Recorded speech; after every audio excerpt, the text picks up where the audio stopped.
High স্কুলে পড়ছে, কলেজে পড়ছে, কেউ বলতে পারবে না। সবাই শুধু খালি বলতেছে যে সাইদি ভাইয়ের মতো ছেলে হয় না।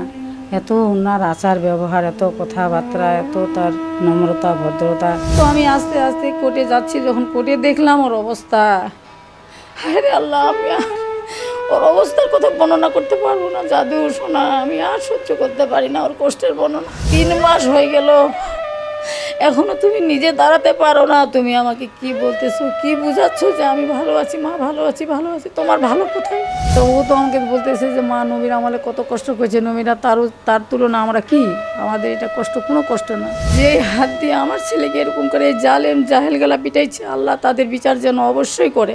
আমি গভর্নমেন্ট যেন এই যে এই অত্যাচারটা যেন তার উপর পড়ে, আমি এটাই চাচ্ছি যে এটা যেন হয়।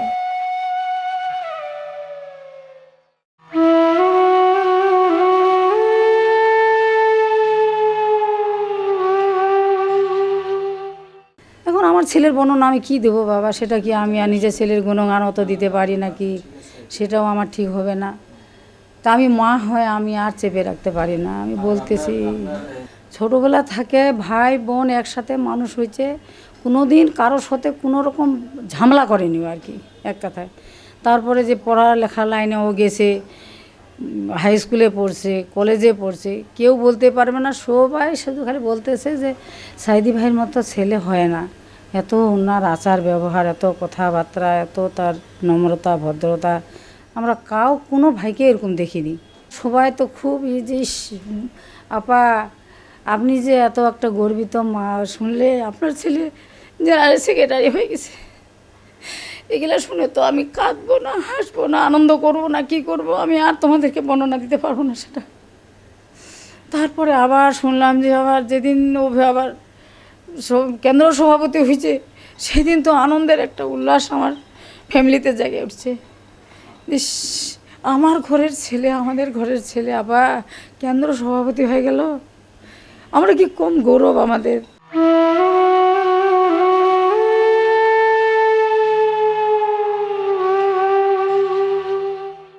সবটাতে তার ফার্স্ট ক্লাস ছিল বাবা। কেমিস্ট্রিতে যায় ফার্স্ট ক্লাস পাইছে, ইন্টারও ফার্স্ট ক্লাস, সবগুলাতেই ওর ফার্স্ট ক্লাস ছিল। এটাই তো আমার মা হিসাবে খুব কষ্ট, যে একে এত পয়সা করি ফেলা, এত দূর ওকে অগ্রসর করে আনলাম। যাই হোক, ইসলামী সংগঠনের ভিতর গেছি, এটা আমার অনেক শান্তি, অনেক সান্ত্বনা।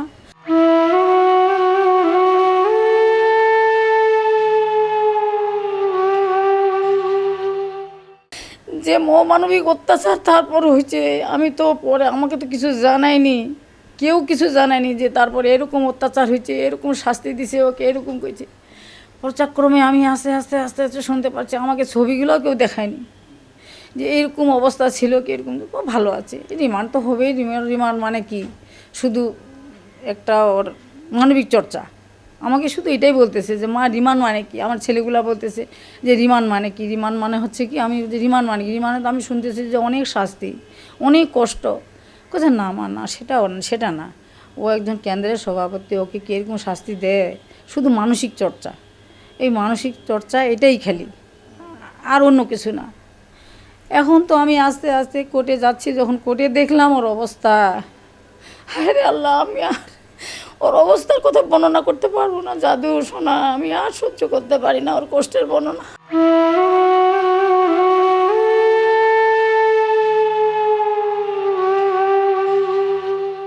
সেদিনকে গেলাম কাশিমপুরে, যাই দেখি ওর সাথে কথাবার্তা বলি, মুখ দিয়ে এমন করে আমাকে সান্ত্বনা দিচ্ছে, কথা বলতেছে যে বাবা তুমি একটু দাঁড়াও দেখি, আমি তোমাকে দাঁড়ায় দেখবো, আমি তো কারাগারে দেখতেছি, দাঁড়ায় দেখি, তুমি দাঁড়াও। তখন আর 2 ভাইকে বলতেছে, ওর 2 ভাইকে, ভাই আমাকে দাঁড়ায় দাও তো, আমি তো আর সহ্য করতে পারিনি ওর এরকম অবস্থা।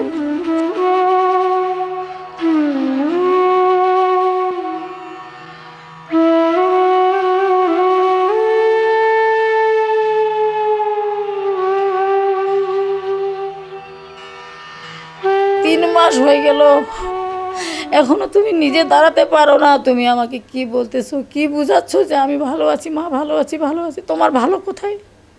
তোমার শুধু মুখের সাউন্ডটা ভালো, আর তো তোমার আমি কিছু ভালো দেখতেছি না বাবা। তুমি কেন বলতেছো আমাকে আমি ভালো আছি? না মা, আমি ভালো আছি।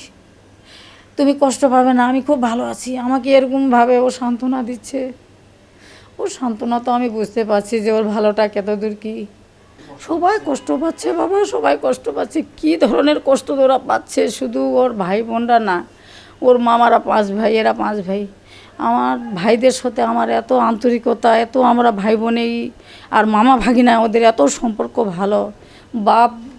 বাবা ছেলে যেরকম, ওরা মামারা ওরকম আমার ছেলেদেরকে খুবই ভালোবাসে। তার থেকে ওকে, ওর বড় মামা তো যখনই ওর কথা খালি খেয়াল করে তখনই কান্নাকাটা করে। আর ও সবসময় খালি আমাকে জিজ্ঞাসা করে গেলে, বড় মামা কেমন আছে মা, বড় মামা কেমন আছে মা। আমার জন্য বড় মামা বোধ অনেক অশান্তি বোধ করছে যে তোমার বড় মামা তো হবেই, তোমার সব মামাগুলো তোমার জন্য অস্থির হয়ে গেছে, অস্থির হয়ে গেছে।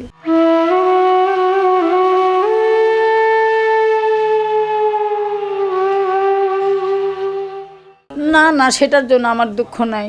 আমি জানি, আমি নবীর আমলের যত কিছু আমি আলোচনা করছি, পড়েছি, সেই তুলনায় অত বড় হয়নি আমার ছেলে, এটা আমি বিশ্বাস করি।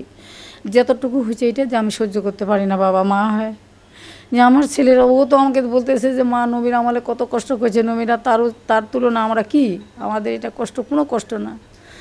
তুমি তো বলতেছো বাবা কষ্ট না, কিন্তু মা আমি না, মা তোমাকে আমি মানুষ করছি, আমি একটা ফুলের টোকা তোমাকে দিইনি। আমার মনে হয় না যে তোমার গায়ে আমি একটা ফুলের টোকা দিয়েছি, সেখানে তোমাকে লাঠি দিয়ে এরকম করে দাঁত জাল্লা পিটাইছে। আজকে তোমার দাঁড়াবার শক্তি নাই, তাহলে কীরকম করে পিটাইছে বাবা। আমি তো অনুমান করতেছি এখন যে তোমাকে কিভাবে পিটাইছে ওরা। আমি মা হয় কেমন করে সহ্য করব। কত আমার মনের গৌরব, সেই ছেলে আমার এত কষ্ট পাচ্ছে, আমি দেখলে সহ্য করতে পারছি না বাবা। আমি আর কতদিন এগুলা নিয়ে সহ্য করব, কতদিন এগুলা নিয়ে কাটাবো, সেটাই আমি ভাবছি। আমি বলতেছি যে যেই হাত দিয়ে আমার ছেলেকে এরকম করে এই জাহেল গেলা পিটাইছে, আল্লাহ তাদের বিচার যেন অবশ্যই করে, ওদের বিচার করে, সেটা যেন আমি কানে শুনতে পাই, চোখে দেখতে পাই, তাহলে আমার আত্মা ঠান্ডা হবে। তার আগে আত্মা আমার ঠান্ডা হবে না বাবা। আমার ছেলের এই জুলুম অত্যাচারটা আমি কোনো দিনের জন্য সহ্য করতে পারি না, এক মুহূর্তের জন্য আমি সহ্য করতে পারি না। আমি আল্লাহর কাছে ফরিয়াদ করেছি যে আল্লাহ এই জালেম আমার যেই হাত দিয়ে আমার ছেলেকে এইভাবে অত্যাচার করেছে, যেভাবে পিটাইছে, আল্লাহ তার বিচার তুমি যেন দুনিয়াতে করো। আখিরাতে সবারই বিচার হবে, আখিরাতের বিচারটা কেউ দেখতে পারবে না। আমি যেন ওর বিচারটা যেন আমি শুনতে পাই কানে, আমি যেন চোখে দেখতে পাই, তাহলে আমার আত্মা ঠান্ডা হবে। তার আগে আমার আত্মা ঠান্ডা হবে না।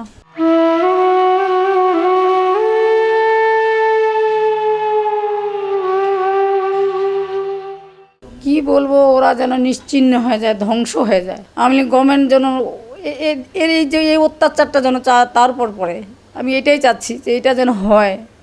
এটা না হইলে ও যত দিন যাবে তত ওর বাড়তিটা আরও বেশি বেড়ে যাবে। আল্লাহ কি করে এই দমন করবে এই উৎপীড়নটা, সেটাই চাচ্ছি। আমি তোমাদের কাছেও বলতেছি যে তোমাদের কি চেষ্টা আছে তোমরা করো বাবা। ইসলামী সংগঠন যত দূর পারো চেষ্টা করে একে দমানোর কি রাস্তা আছে সেটাই তোমরা করো। আল্লাহ কি নাই? আল্লাহ কি এদের বিচার করবে না? এদের পতন আল্লাহ যেন আনে, অচিরে যেন এর পতন আনে, সেটাই আমরা চাচ্ছি বাবা। আমি সেটাই দোয়া করতেছি যে আল্লাহ এই শয়তানদের দমন করার চেষ্টা করো, এদের কিভাবে পতন হয় সেই চেষ্টা করো।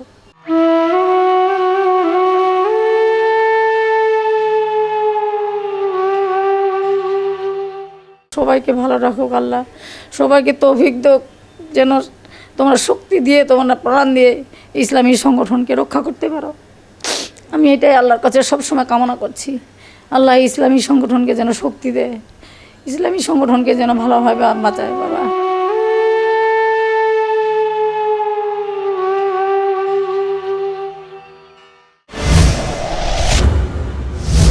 দ্বিতীয় আলো, সত্য বললে গায়ে লাগে।